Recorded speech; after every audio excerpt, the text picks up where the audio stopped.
It was a Thursday afternoon, late October, the kind of day where the sky is all gray and the wind keeps rattling the windows. Jake was in his chemistry class, half listening to the teacher drone on about molar mass when the intercom crackled to life. The principal's voice came through, sharp and clipped. "Attention, all students and staff. We are initiating a full lockdown. This is not a drill. Remain in your classrooms, lock the doors, and stay away from the windows." The room went dead silent. The teacher, Mrs. Carter, didn't hesitate. She flipped off the lights, locked the door, and told everyone to get under their desks. Jake said the vibe shifted instantly.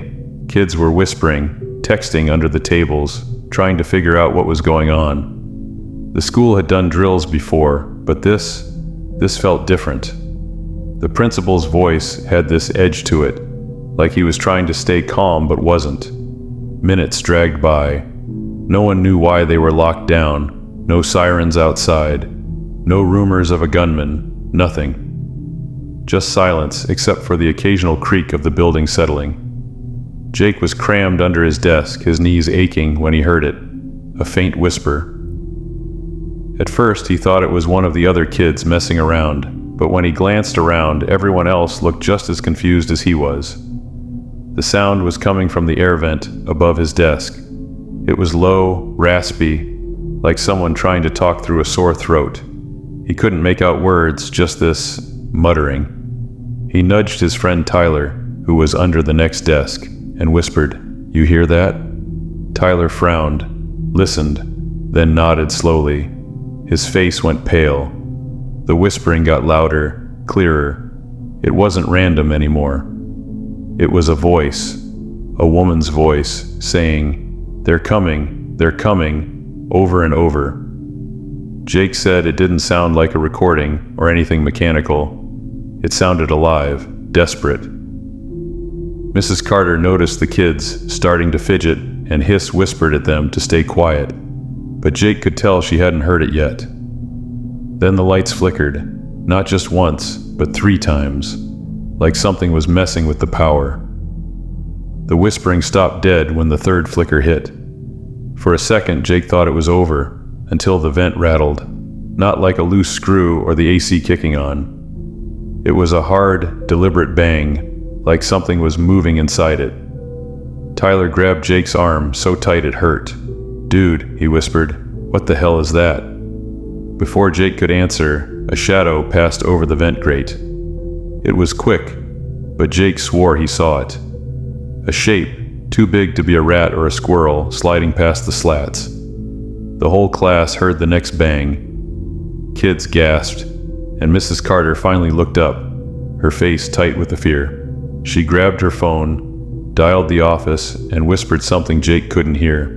Whatever they told her made her hands shake. She hung up and said, "Everyone stay calm, they're handling it." But her voice cracked, and Jake knew she didn't believe her own words. The next sound wasn't from the vent.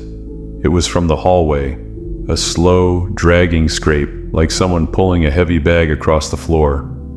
The classroom door had a small window, but the blinds were down, so all they could see were shadows shifting outside. Then the doorknob jiggled. Once, twice. Mrs. Carter clapped a hand over her mouth to stifle a scream. The whispering started again, but this time it wasn't just from the vent. It was everywhere, bouncing off the walls, overlapping. They're here."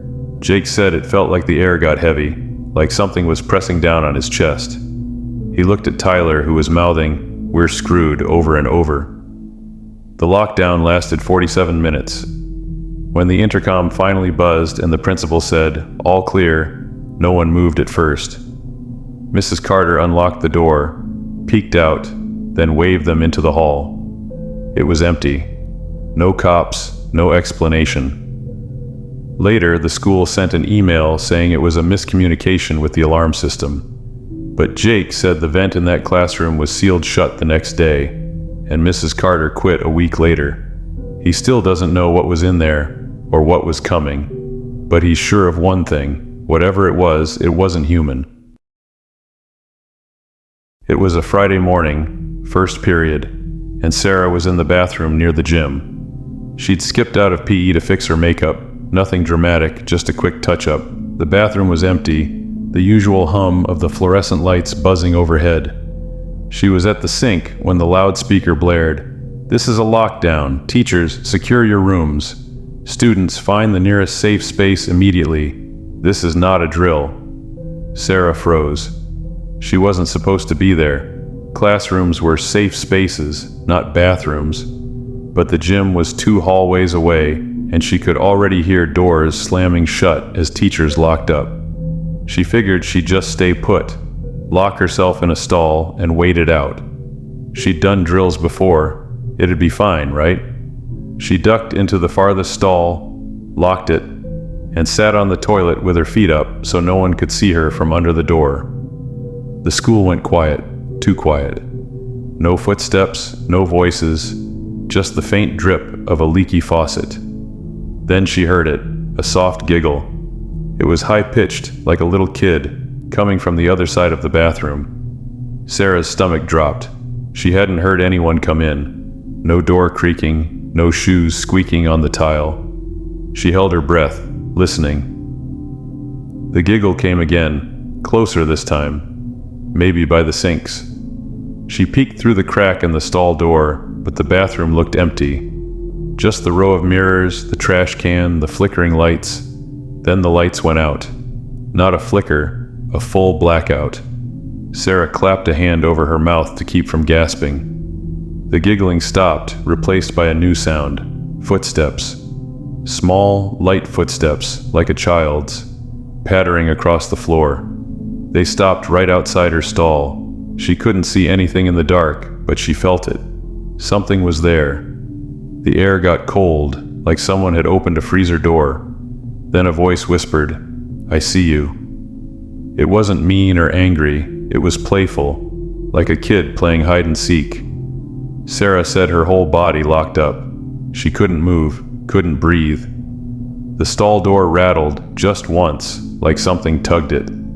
Then the footsteps started again, circling the bathroom, slow and deliberate. Sarah pulled out her phone, hands shaking so bad she almost dropped it, and turned on the flashlight.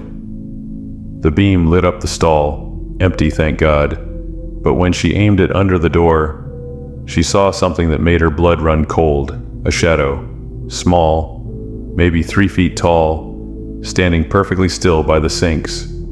It didn't move, didn't twitch, just stood there, facing her stall. She flicked the light off, praying it hadn't seen her, but the giggling started again, right outside the door. She doesn't know how long she sat there, frozen, listening to that thing pace and laugh. It never tried to get in, but it didn't leave either. Finally, the lights buzzed back on, and the intercom crackled. Lockdown lifted, resumed normal activities. The giggling stopped. Sarah waited a full minute before cracking the stall door. The bathroom was empty, no shadow, no kid, nothing. She bolted to the gym, told her coach she'd been in class and tried to forget it. But later that day, she overheard a janitor talking to a teacher about how they'd found wet footprints in that bathroom, small ones, barefoot, leading from the sink to the wall, then just stopping, like whatever made them vanished. Sarah graduated that year and never went back. She still can't explain it, but she's sure of one thing: whatever was in there with her wasn't a student, and it wasn't alive.